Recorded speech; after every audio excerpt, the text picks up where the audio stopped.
आप सबको मालूम ही होगा कि कोई भी चीज़ सीखने के सबसे नेचुरल और पावरफुल तरीका होता है एक्सपीरियंस से सीखना या फिर कोई चीज़ करके सीखना। इसे एक्सपीरियंटल लर्निंग कहते हैं। बैलरीना ऐसे ही सीखती है क्योंकि उन्हें बचपन से ही ओपेरा स्टेज में परफॉर्म करना पड़ता है। बचपन में अगर किसी ने घर के अंदर फुटबॉल खेल के कोई चीज़ तोड़ दिया था और फिर मम्मी पापा से डांट खाया, तो वो भी एक एक्सपीरियंटल लर्निंग है क्योंकि तब पता चला कि घर के अंदर बॉल नहीं खेलना चाहिए। 1 साल के बच्चे भी एक्सपीरियंटल लर्निंग से ही सीखते हैं और चलने के समय जब गिरते हैं तो वो रोते हैं और बाद में फिर कोशिश करते हैं। यही चीज़ आने वाले महीनों में गिर गिर कर सीख के वो 2 साल तक चलना सीख लेते हैं। लेकिन ये कैसे मुमकिन हो सकती है? जब भी हम पहली बार गिरे और उसका दर्द का शॉक ख़त्म हुई तो हमारे दिमाग अनकॉन्शियसली उस मेमोरी को याद कर लेती है। उसे वो दर्द, गलती और वापस खड़े होकर फिर से कोशिश करना भी याद रहती है। पैर नीचे, गर्दन सीधी और पीठ ऊपर। अब साइंटिफिकली इस चीज़ को ब्रेक डाउन करें तो जब हम एक पैर को 23 डिग्री से आगे रखते हैं तो हमारे कान के अंदर वेंट्रिकल्स कंफ्यूज हो जाते हैं जो हमारे शरीर में बैलेंस रखने का काम करते हैं। तो इसकी वजह से छोटी उम्र में हर कोई बच्चा गिर जाते हैं। जैसे जैसे वही चीज़ को बार बार दोहराया जाता है तो ये नेचुरली आने लगती है। हमारे दिमाग यही चीज़ अनकॉन्शियसली हमारे ज़िंदगी में वातावरण के हिसाब से हर वक्त चालू रहती है। जब भी हम पैदल चलते हैं, दौड़ते हैं, बात करते हैं, कोई पार्टी में जाते हैं, नाचते हैं या गाना गाते हैं, जब भी कोई चीज़ खराब जाए तो उसे सही करने का हल हमारे दिमाग याद रखता है, वही गलती दूसरी बार ना दोहराने के लिए।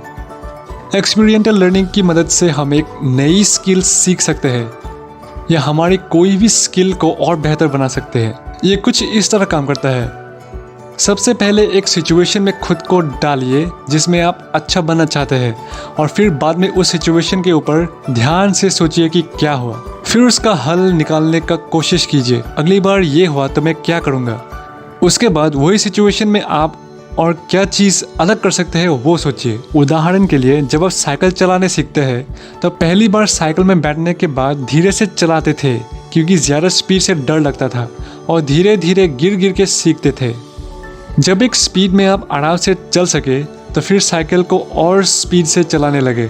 और हम सब ने एक टाइम पर तो ये किया ही होगा जब फुल स्पीड से साइकिल को चलाकर उसे कंट्रोल ना कर सके और सीधा मुंह के बल गिरे।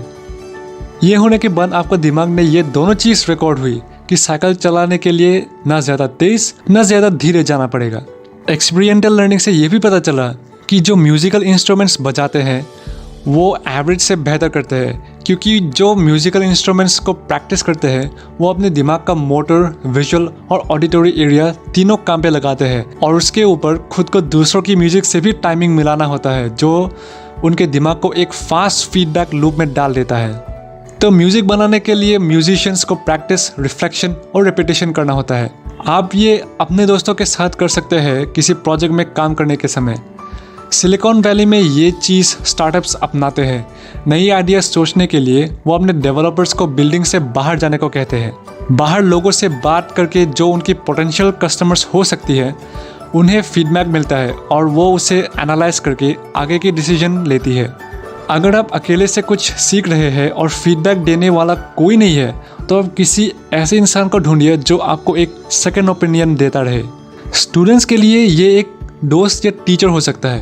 एंटरप्रेन्योर्स के लिए ये एक मेंटर और जर्नलिस्ट या पत्रकार के लिए अपने रीडर्स ही काफ़ी होती है। तो क्या आपको लगता है कि ये चीज़ स्किल्स सीखने के लिए अच्छा है या फिर इसे साइंस, मैथ्स, ह्यूमैनिटीज़ या एब्स्ट्रैक्ट आर्ट भी सीखा जा सकता है?